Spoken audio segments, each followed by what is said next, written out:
इस सीरीज का ये पार्ट भी सच्ची घटना पर आधारित है और पिछले पार्ट की तरह ही इस मूवी की शुरुआत उसी नोट से होती है जिसमें हमें बताया जाता है कि यह मूवी एक सच्ची घटना पर आधारित है और ऑस्ट्रेलिया में हर साल लगभग 30,000 लोग गायब होते हैं, जिसमें से 90% तो मिल जाते हैं लेकिन बाकी बचे लोगों का कुछ भी पता नहीं चलता।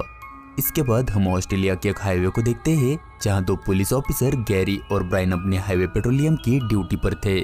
वो वहां से गुजरने वाली गाड़ियों का स्पीड मेजरमेंट करके और स्पीड गाड़ियों का चालान बना रहे थे।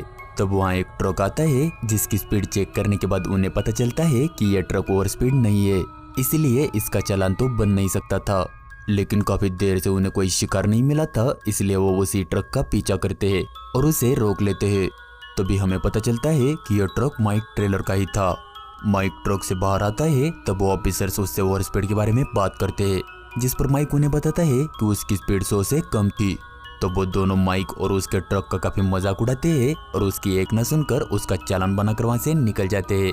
ये देखकर माइक काफी गुस्सा हो गया था, इसलिए वो उसी वक्त हिसाब बराबर करने का फैसला करता है। और इधर ये दोनों ऑफिसर तो काफी खुश थे क्योंकि उन्होंने बिना किसी वजह के माइक का चालान काटा था। वो इस खुशी को सेलिब्रेट कर ही रहे थे कि तभी पीछे से गोली आकर ब्रायन की खोपड़ी खाली कर देती है, जिससे उनकी कार आउट ऑफ कंट्रोल होकर क्रैश हो जाती है।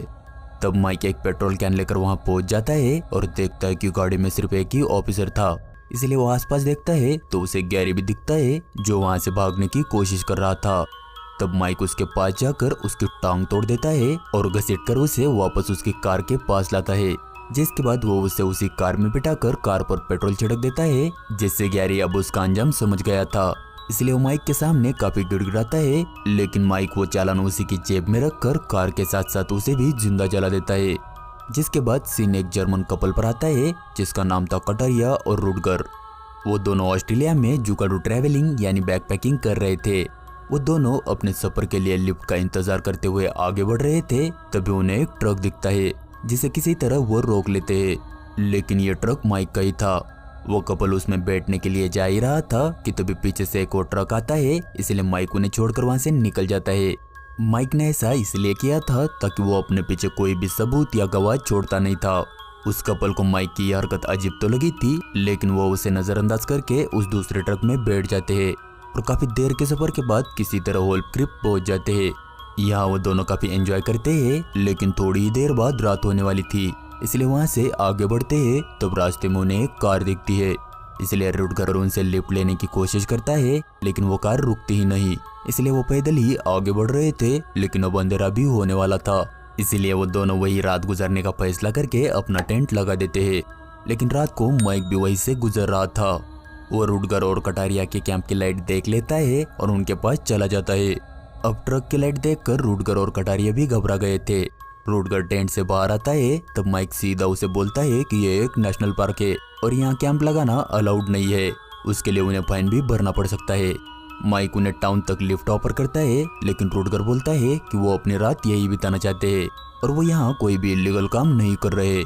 तब माइक समझ गया था कि ये दोनों तो उसके बहकावे में नहीं आने वाले थे, इसलिए वो सीधा रुडगर को पकड़कर उसकी पेट में चाकू घुसा देता है, जिससे कटारिया घबरा कर रुडगर के पास जाती है। तब माइक उसे भी पकड़कर उसके साथ जबरदस्ती करने की कोशिश करता है, लेकिन तभी रुडगर पीछे से माइक पर हमला कर देता है। लेकिन रुडगर पहले से ही जख्मी था, इसलिए माइक उसे मारकर नीचे गिरा देता है और अपने चाकू से सीधा उसका गला काटकर धड़ से अलग कर देता है। इस खौफनाक मंजर को देखकर कटारिया को गहरा सदमा लगा था। तभी माइक उसे भी पकड़कर उससे गंदी बातें करता है और मारकर उसे बेहोश कर देता है। अब आगे जब उसे होश आता है तो वो देखती है कि माइक ने रुडगर के छोटे छोटे टुकड़े किए थे। वो चुपचाप वहां से निकलने की कोशिश करती है, लेकिन जल्दी माइक को पता चल जाता है, जिससे वो भी उसका पीछा करता है। तब कटारिया किसी तरह उससे बचकर भागती है और उसे फंसाकर वहां से निकल जाती है। इसके बाद हम पॉल नाम के एक और टूरिस्ट को देखते हैं जो पास ही के हाईवे से गुजर रहा था। तभी कटारिया अचानक उसके सामने आ जाती है, इसलिए पॉल अपनी कार रोक देता है। तब कटारिया घबरा कर उससे मदद मांगती है और उसे बिना कुछ बताए वहां से निकलने को कहती है, जिस पर पॉल भी उसकी खराब हालत देखकर उसे अपनी कार में बिठा देता है। लेकिन तब तक माइक भी वहां पहुंच गया था। उसे देखकर कटारिया और भी ज्यादा घबरा जाती है और पॉल को जल्दी निकलने को कहती है, इसीलिए पॉल भी बिना समय गवाए वहां से भाग रहा था। लेकिन तब माइक पीछे से उसकी कार को टक्कर मार देता है, लेकिन किसी तरह पॉल अपनी कार संभाल लेता है। इसके बाद माइक उनकी कार के बराबर आकर उन्हें अपना खून से रंगा चाकू दिखाता है, जिसे देखकर पॉल भी उसके ट्रक को टक्कर मारकर उसे वहीं फंसा देता है। लेकिन आगे रास्ता बंद था, इसलिए पॉल ने भी अपनी कार रोक ली थी। तब माइक अपनी स्नाइपर निकाल लेता है और निशाना लगाकर पॉल को शूट कर देता है। तब पॉल तो किसी तरह बच जाता है, लेकिन वो गोली कटारिया के चेहरे से पार हो जाती है। ये देखकर पॉल काफी घबरा जाता है और किसी तरह उसी हालत में वहां से भाग जाता है। वो तब तक ड्राइव करता है जब तक उसे सेफ फील नहीं होता। कटारिया की बॉडी भी अभी तक कार में ही थी। अब कार ड्राइव करते करते सुबह हो गई थी, इसीलिए वो अपनी कार रोककर कार से कटारिया की बॉडी निकालता है और उसे एक कपड़े से ढक देता है। वो काफी दुखी था क्योंकि वो चाहकर भी कटारिया को बचा नहीं पाया था। वो उस बॉडी को वहीं रखकर आगे बढ़ता है और काफी देर के सफर के बाद उसे हाईवे मिल जाता है। लेकिन अब उसे उसकी एग्जैक्ट लोकेशन पता नहीं थी, इसलिए वो अपना मैप देख रहा था। तभी उसे उसकी ओर एक कार आती दिखती है, इसीलिए वो मदद के लिए उन्हें रोकने की कोशिश करता है, लेकिन वो कार रुकती ही नहीं। जिसके बाद उसे पीछे से एक बड़ा सा ट्रक आता दिखता है, जो पॉल के रुकने से पहले ही कुछ दूर रुक जाता है। तब पॉल देखता है कि उस ट्रक में माइक था, इसीलिए वो जल्दी से अपनी कार में बैठकर वहां से भागना शुरू कर देता है। लेकिन अब माइक भी उसका पीछा कर रहा था। वो दोनों काफी तेजी से अपनी गाड़ियां चला रहे थे। तभी रास्ते में कांगारूस का झुंड रास्ता क्रॉस कर रहा था, इसलिए पॉल अपनी कार स्लो करके उन्हें बचाकर वहां से निकल जाता है। लेकिन माइक तो एक दरिंदा था, वो उनकी परवाह किए बिना उन्हें कुचलकर आगे बढ़ रहा था। ऐसे ही काफी देर उनका भागना भगाना चल रहा था, लेकिन अब दोनों का फ्यूल जल्दी खत्म होने वाला था। तब रास्ते में कुछ मोड़ आ जाते हैं, जिससे पॉल माइक के ट्रक से काफी आगे निकल जाता है, इसलिए वो काफी खुश हो गया था। लेकिन तभी बदकिस्मती से उसके कार का टायर फट जाता है, जिससे उसकी कार आउट ऑफ कंट्रोल हो रही थी। लेकिन तभी किसी तरह वो हालत काबू कर लेता है। तभी पीछे से माइक तेजी से आकर उसकी कार को धकेलने लगता है, जिससे उसकी कार पास के खाई में गिर जाती है। लेकिन एयरबैग्स की वजह से पॉल बच जाता है। तब पॉल कार से उतरकर देखता है कि माइक का ट्रक ढलान से होते हुए तेजी से उसकी तरफ बढ़ रहा था, इसलिए पॉल वहां से भागता है और वो ट्रक तेजी से कार से टकराने की वजह से काफी बड़ा ब्लास्ट हो जाता है। लेकिन किसी तरह पॉल वहां से बच गया था। लेकिन माइक अभी भी ऊपर से देख रहा था। पॉल उसके सामने वहां से भागता है और काफी देर भागने के बाद वो थक जाता है और थकान की वजह से वो वहीं गिर जाता है। वो पूरी उम्मीद हार चुका था। लेकिन तभी कुछ ही दूर उसे एक घर दिखता है, इसीलिए वो किसी तरह उस घर तक तो पहुंच जाता है, लेकिन दरवाजे पर ही बेहोश हो जाता है। जिसके बाद जब उसे होश आता है तो वो खुद को एक बेड पर पाता है, जहाँ कुछ कपड़े भी रखे थे। वो उसे पहनकर बाहर आता है और देखता है कि वो घर जैक और लिल नाम के एक बूढ़े कपल का था। यहाँ लिल उसे खाने देती है और बताती है कि खाना होने के बाद वो दोनों उसे लेकर शहर जाएंगे। तभी माइक भी वहाँ आ जाता है, जिसकी आवाज सुनकर पॉल काफी घबरा गया था। तब जैक अपनी गन लेकर दरवाजा खोलता है और माइक को डरा धमका कर वहाँ से जाने के लिए कहता है, जिस पर माइक भी उसकी बात मान लेता है। तब जैक अंदर जाकर उन्हें जल्दी से वहाँ से निकलने को कहकर अपनी दूसरी गन लेने जाता है और देखता है कि वहाँ से उसकी गन ही गायब थी।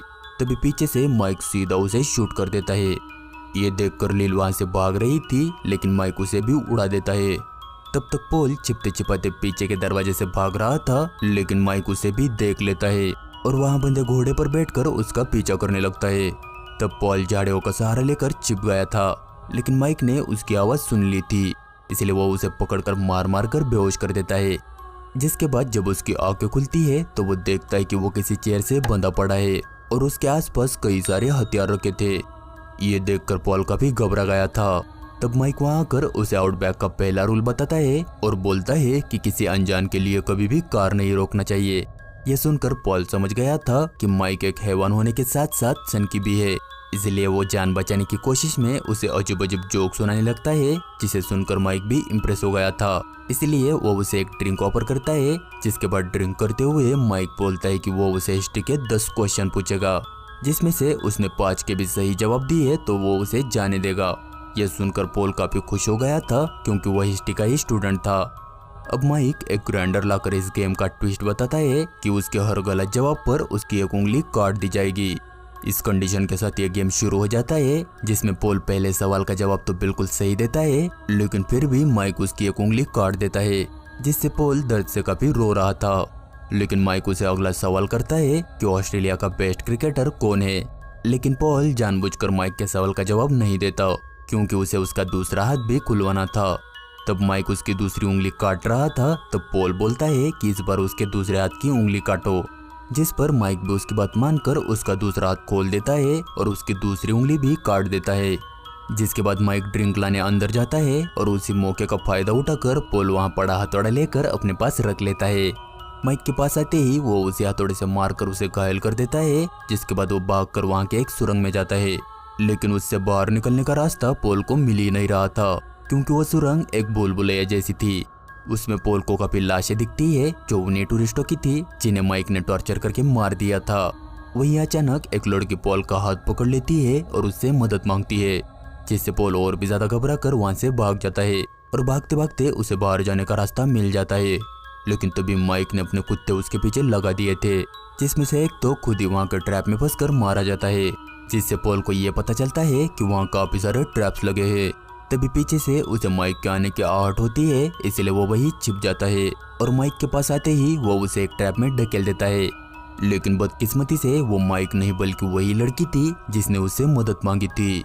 पॉल को समझ जाता है इससे पहले ही पीछे से हमला करके माइक उसे बेहोश कर देता है। जिसके बाद जब पॉल को होश आता है तो वो खुद को एक टाउन के फुटपाथ पर पड़ा पाता है, जहाँ उसकी बॉडी पर काफी गहरे जख्म भी थे। उसे अपने हाथ में एक चिट्ठी भी मिलती है जिसमें लिखा था लूजर। तभी दो पुलिस ऑफिसर उसके पास आते हैं और उसे अपने साथ ले जाते हैं। जिसके बाद हमें दिखाया जाता है कि पॉल ने पुलिस को माइक के बारे में सब कुछ बताने के बाद भी पुलिस ने होल क्रिप में हुए मर्डर्स के लिए पॉल को ही सस्पेक्ट बना दिया, जबकि वो तो खुद ही एक विक्टिम था। और इन्वेस्टिगेशन के दौरान पॉल को मेंटल ब्रेकडाउन हो गया, इसलिए उसे वापस इंग्लैंड भेज दिया, जहां उसे एशवर्थ हॉस्पिटल में फुल टाइम केयर में रखा गया है और वो आज भी अपनी जिंदगी वही बिता रहा है।